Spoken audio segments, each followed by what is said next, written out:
Olá, meu caro aluno, tudo bem? Então vamos continuar aqui com nossa saga em relação à coesão textual na redação Modelo Enem, tá certo? Nos vídeos anteriores vimos algumas formas, maneiras de você evitar repetições desnecessárias lá no seu texto de redação, tá? Vou trazer aqui uma outra forma de você também evitar tal repetição que é desnecessária. Por exemplo, veja o seguinte, né?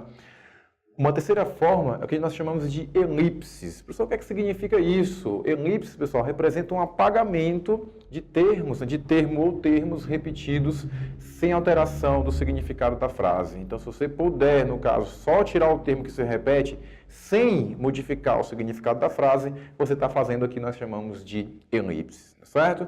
Então, veja aqui um exemplo. Vamos supor que a gente está falando aqui sobre violência, né? E o parágrafo fala o seguinte: a maioria dos atos de violência é resultado da falta de tolerância, né? Tolerância é essa que é fundamental nas boas relações no cotidiano. Então, você pode perceber que a palavra tolerância está sendo repetida de maneira desnecessária, está logo ao lado ali.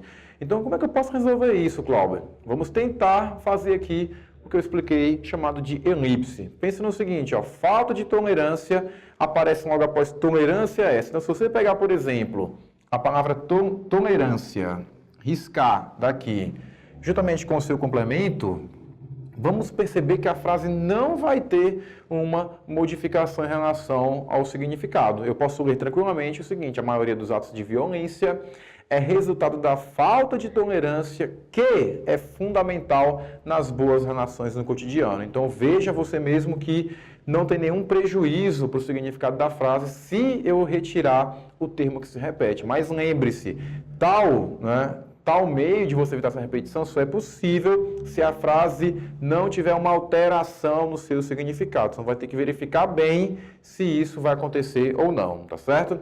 E a gente pode perceber que é o seguinte: professor, mas por que é que isso aqui é possível? Por qual motivo eu consigo tirar um termo de uma frase que está se repetindo sem colocar outro no seu lugar, sem que altere o seu significado?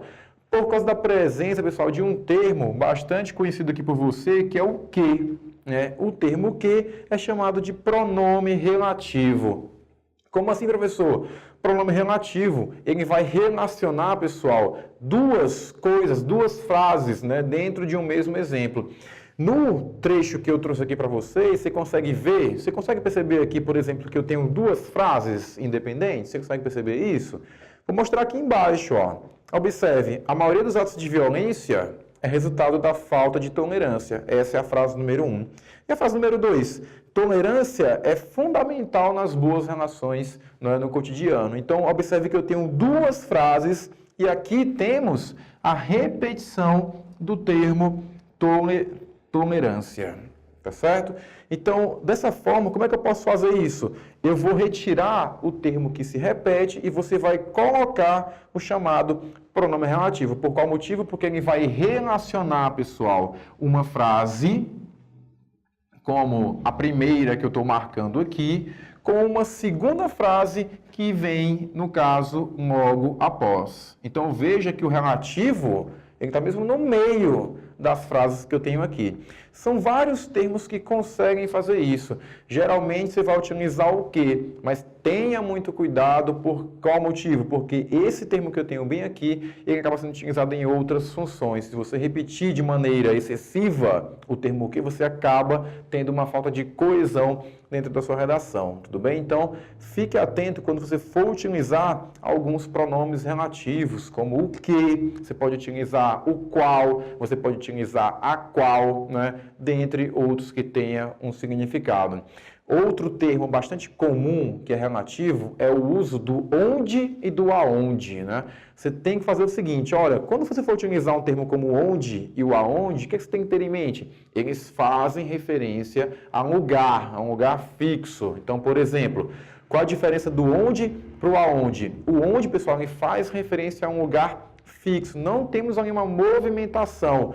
Por exemplo, a rua onde eu trabalho está interditada. Então, veja que a rua é um lugar fixo, não tem nenhum deslocamento em relação a um lugar. Agora, se, por exemplo, eu vou botar ali na frase um deslocamento, vamos supor, a rua aonde, né, eu fui caminhar, então nesse caso, quem vai a algum lugar, eu vou utilizar o termo aonde, que faz referência ao termo rua. Então também temos uma questão de pronome relativo utilizando ambos os termos, tá certo? Então temos aqui uma terceira forma de você evitar uma repetição que não é necessária dentro do seu texto. Tudo bem?